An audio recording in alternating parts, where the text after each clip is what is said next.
ল্যাম্পপোস্টটা আসলে লাগাটা কতটা জরুরি? ল্যাম্পপোস্টটা অবশ্যই জরুরি দাদা। আমরা যখন রাতে ছেড়ে যখন গাড়ি টাড়ি নিয়ে যাই না, তখন আমাদেরকে মানে ভয় লাগে এবং সন্ধ্যার পরে হয়, ছিনতাই হয়। এই ভিডিওটি একটি জনস্বার্থে, আসুন দেখাই। এই যে ল্যাম্প বাতি দেখতে পাচ্ছেন, পিলারটা রয়েছে, বাতিটা উধাও হয়ে গেছে। জানি না আসলে কে বা কাহারা এটা করেছে, কিন্তু এই আশপাশটা দেখান, এই চারদিকটা দেখান। এই চারদিকটা এতটাই প্রাকৃতিক সৌন্দর্য মণ্ডিত একটি জায়গা, কিছুটা ঝোপঝাড়ও রয়েছে। আশপাশটা দেখান। এরকম একটি টার্নিং পয়েন্টে এখানে একটি ব্রিজ, এইটা হচ্ছে পোরশা উপজেলার গাঙ্গুরিয়া ইউনিয়নের, এটা নিতপুর ইউনিয়ন পড়ে মনে হয় না, এটা নিতপুর ইউনিয়নের কালাইবাড়ি কাটাপুকুর কিন্তু ব্রিজ। এই যে এখানে একটি ব্রিজ রয়েছে, এখানে পিছনে একটা ছোট্ট ব্রিজ রয়েছে, এর পাশেই কিন্তু এই ল্যাম্প পোস্টটি রয়েছে।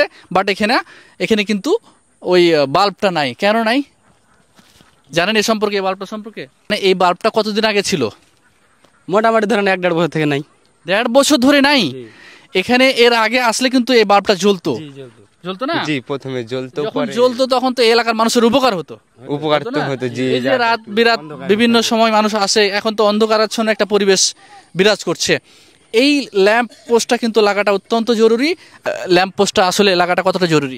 ল্যাম্পপোস্টটা অবশ্যই জরুরি দাদা। আমরা যখন রাতে ছেড়ে যখন গাড়ি টাড়ি নিয়ে যাই না, তখন আমাদেরকে মানে ভয় লাগে এবং সন্ধ্যার পরে হয়, ছিনতাই হয় এবং কি ফকির মিসকিন গরিব মানুষ যাকে যখন পায় চোরেরা, জোনাক হলে আমাদের সবার জন্য সুবিধা, মানুষজন যাতায়াতের জন্য। এই জন্য অতি শীঘ্রই মানে এটা লাগা জরুরি। আচ্ছা, আমি আবারও ঠিকানা আপনাদের বলে দিই। নিতপুর ইউনিয়নের কালাইবাড়ি কাটাপুকুর গ্রামের গাঙ্গুরিয়া, কালাইবাড়ি থেকে গাঙ্গুরিয়া রোডে যে ব্রিজটা রয়েছে কাটাপুকুর নামক স্থানে, খাড়ির ধারে, এই ব্রিজটির পাশেই কিন্তু এই ল্যাম্পপোস্টটি রয়েছে। এই ল্যাম্পপোস্টটি আপনারা সংশ্লিষ্ট কর্তৃপক্ষ যারা রয়েছেন, আমরা দাবি জানাচ্ছি আমার এই ভিডিওর মাধ্যমে, সংশ্লিষ্ট এলাকাবাসী রয়েছেন তারাও আসলে ছেলেপেলে দাবি জানাচ্ছে অনতি বিলম্বে এই ল্যাম্পপোস্টের বাল্বটিকে লাগানো হোক এবং এই এলাকার মানুষের যাতায়াত নির্বিঘ্নে করা হোক।